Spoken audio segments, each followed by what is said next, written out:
Cagliari 3, Parma 2. È quello che è successo ieri, ragazzi, a Cagliari. Eh sì, perché partiamo male, partiamo sotto i 2 gol, probabilmente siamo stanchi, si sente la stanchezza della partita col Venezia.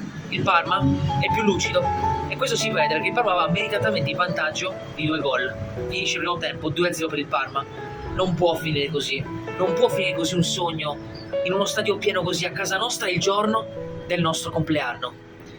Infatti nel secondo tempo Sir Claudio toglie Pavoletti e mette Lovumbo. Probabilmente tutti avrebbero pensato togli Pavoletti, metti Lovumbo, ma Ranieri su Lovumbo ci crede, sa che può fare qualcosa di straordinario. Infatti Nandez è straordinario e sul primo gol Nandez fa un recupero stratosferico, ci crede, mette la palla in mezzo e Lovumbo di destro, che non è il suo piede, fa un gol bellissimo. Probabilmente è l'episodio che cambia la partita.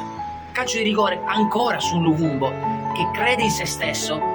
La Padula non lo può sbagliare. E poi ragazzi, 3-2. Ancora Lovumbo, non tira di sinistro, rientra sul destro, fa letteralmente esplodere lo stadio. Non è il finale di un film, ragazzi, è quello che è successo ieri a Cagliari.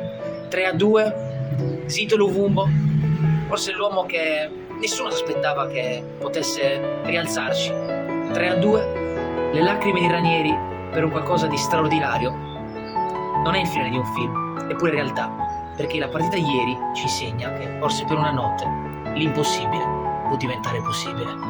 Grazie ragazzi e soprattutto grazie mister.